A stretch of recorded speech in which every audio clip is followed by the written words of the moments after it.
لوٹن میں مسلم لیگ نون برطانیہ کی طرف سے ایل او سی پر اور مقبوضہ کشمیر میں بھارتی افواج کی دہشت گردی اور جارحیت کے حوالے سے ایک تقریب کا انعقاد کیا گیا جس میں بھارتی جنگی جنون کی شدید مذمت کی گئی ہے۔ تفصیلات بتائیں گے صفدر بخاری اپنی رپورٹ میں۔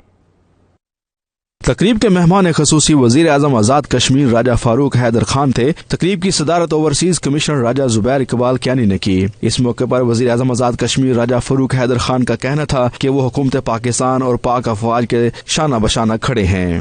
وزیر اعظم آزاد کشمیر کا مزید کہنا تھا کہ ان کا مقابلہ یار اور مکار دشمن کے ساتھ ہے۔ نریندر مودی الیکشن میں ہمدردیاں حاصل کرنے کے لیے خونی اور اوچھے ہتھ کنڈے استعمال کر رہا ہے۔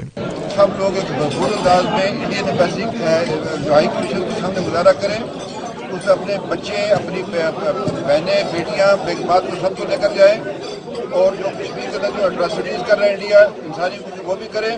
وزیر خوراک آزاد کشمیر سید شوکت علی شاہ کا کہنا تھا کہ برطانیہ بھر سے تمام کشمیری اپنی فیملیز کے ساتھ 10 مارچ کو انڈین ہائی کمیشن کے سامنے جمع ہو کر اپنا احتجاج ریکارڈ کرائیں۔ کشمیری قوم ہندوستان کو یہ باور کرانا چاہتے ہیں کہ 70 سال میں ہم ایک قدم بھی نہ پیچھے ہٹے ہیں، نہ اپنی اس آزادی کی تاریخ سے پیچھے ہٹیں گے۔ اس موقع پر اظہار خیال کرتے ہوئے زبیر کیانی کا کہنا تھا کہ مقبوضہ وادی میں ہونے والے ظلم و ستم پر ہندوستان کو یہ باور کرانا چاہتے ہیں کہ کشمیری قوم 70 برسوں میں ایک قدم نہ پیچھے ہٹی ہے اور نہ آزادی کی تحریک سے پیچھے ہٹے گی۔ کشمیر کی جذبہ آزادی کو، کشمیریوں کے جذبہ آزادی کو صرف نہیں کر پائیں گے۔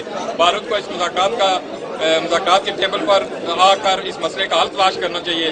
تقریب میں overseas M L A Raja Javed Iqbal, mayor of Luton Naseem Ayub, Raja Shafiq, Anwar Malik سمیت مختلف پارٹیوں کے کارکنوں نے بھرپور شرکت کی۔